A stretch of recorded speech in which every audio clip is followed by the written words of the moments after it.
240, going well clear, and that making him the fourth equal highest jumper in history. It's a very, very special club, the number of athletes who have broken 240 in history.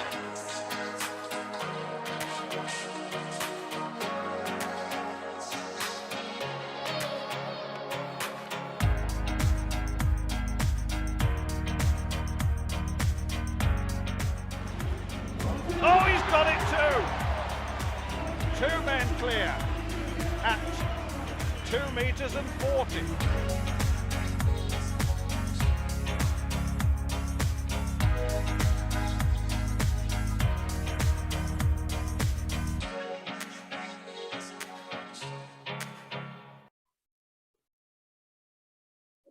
Baik, seterusnya ialah lompatan yang ketiga, lompat tinggi, acara lompat tinggi. Untuk acara lompat tinggi, berdasarkan video yang kamu nampak tadi, ada dua cara lah, sama ada kamu nak berlari daripada ataupun run up daripada sebelah kanan ataupun sebelah kiri, tak ada masalah. Cuma sedikit teguran lah untuk kamu, kita ni di peringkat dunia sekarang ni, kita gunakan konsep larian J, kita dah tak pakai C. C itu zaman 80-an 90-an dulu.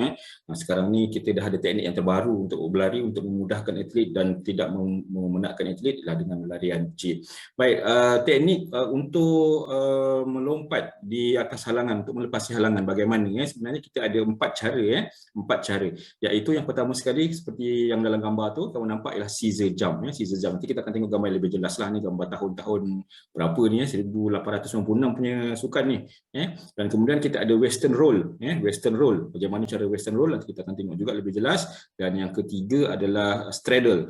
Straddle kalau istilah lain, kalau di Sabah dulu saya biasa dengar diorang cakap adalah lompat palana, katanya lah lompat palana, tak tahulah betul ke tidak demi istilah tu, tapi kita namakan sebagai straddle. Bagaimana nanti kita akan tengok. Dan ini adalah teknik yang terkini. Dan dah tak ada dah teknik-teknik yang tiga yang pertama tadi tu dah jarang dipakai dah. Cuma inilah peringkat kita ni, untuk latihan kita boleh masih boleh gunakan konsep scissor jump, tapi bila untuk seterusnya dah tak pakai dah yang tiga lagi tu. Untuk lompatan yang lebih tinggi daripada 1.5 tu dah tak sesuai dah kamu nak buat scissor jump, kemudian kalau orang tu tinggi lah, biasanya kita akan gunakan teknik Fosbury flop. Ini teknik yang keempat dan terkini yang dipakai.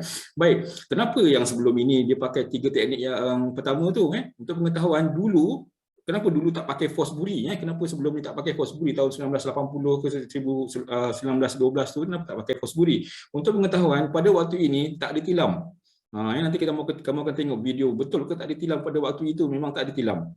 Mereka hanya lompat sama ada di tanah yang rata tu, ataupun mungkin ada sekam padi, kalau ada lah. Kalau tak ada, memang tanah sahaja. Jadi tak sesuai pun nak buat Fosbury flop ni. Kalau buat Fosbury flop, lompat di tanah, satu kali lompatan je lah kamu boleh buat.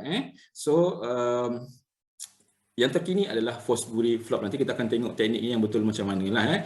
Dan sebelum itu kita tengok dulu tentang penjelasan tentang tiga teknik tadi tu, empat teknik. Okay, yang pertama itulah scissor jump. Scissor jump, angkatkan kaki yang free, yang lompat sebenarnya kaki yang melompat adalah kaki yang jauh daripada tilam.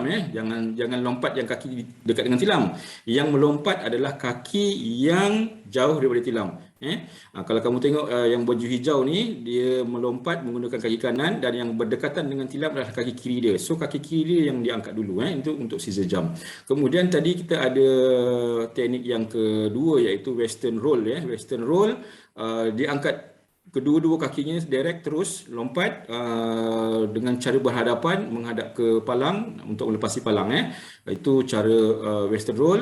Dan seterusnya adalah cara palana ni lah. Cara palana ni dia berbeza sikit dengan cara yang western roll, ataupun cara straddle. Straddle dia angkat kaki yang lompatan dia agak berlainan. Agak berlainan, dia bukan gunakan konsep kaki yang berdekat, yang jauh dengan tilam yang akan angkat dulu. Kaki yang take off dia adalah kaki yang berdekatan dengan tilam. Kenapa kaki take off dia yang berdekatan dengan tilam? Sebab kaki yang jauh dari tilam tu yang dia nak angkat ke atas palang. Kalau itu sebabnya dia akan menghadap palang bila di udara.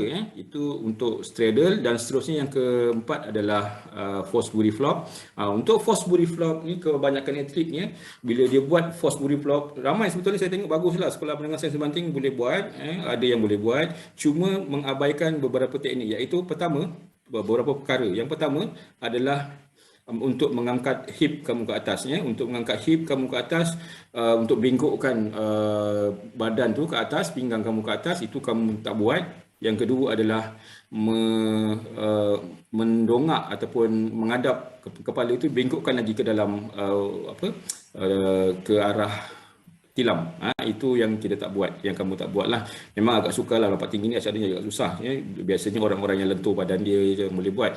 Jadi untuk dapatkan teknik ataupun lompatan yang terbaik, ada sebenarnya perlukan lengkungan kamu ni perlu ada, dan kemudian kepala tu kena, macam mana nak buat lengkuk tu, kepala tu kena mendongak, kena lawankan dengan badannya supaya dapat lengkungan yang cantik, ya. Itu untuk acara lompat tinggi, ya. Dan kita tengoklah video, betul ke tak ada tilam, kita akan tengok nanti kalau ada tilam ataupun tidak.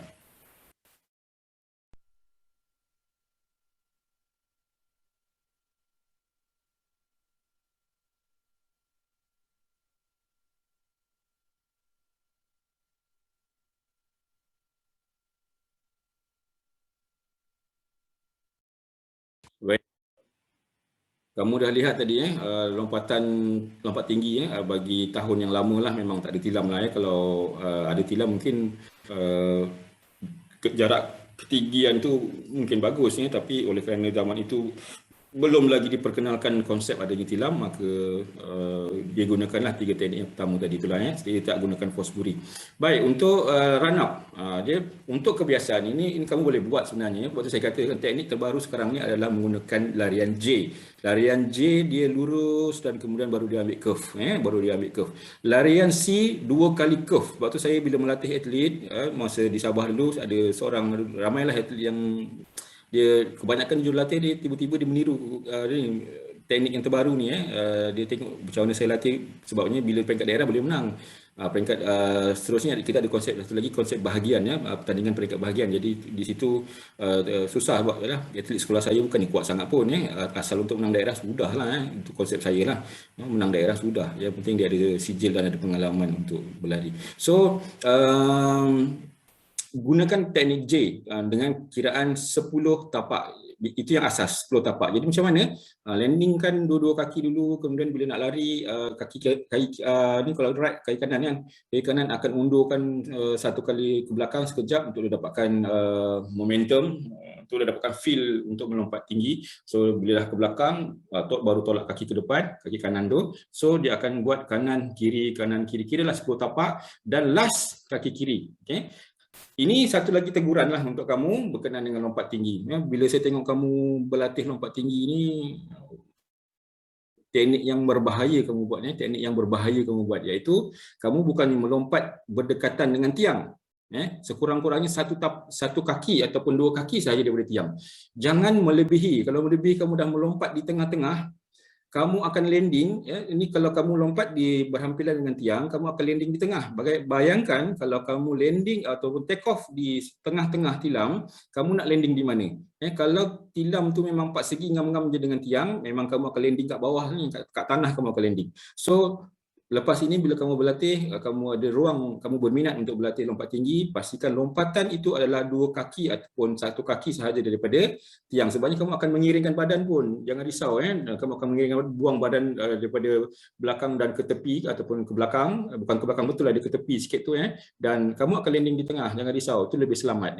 Jangan lagi landing ataupun take off, jangan lagi take off di tengah-tengah tilam. Bila take off tengah-tengah tilam, ada kemungkinan besar kamu memang akan keluar daripada tilam untuk landing. So berhati-hati dengan lompat tinggi.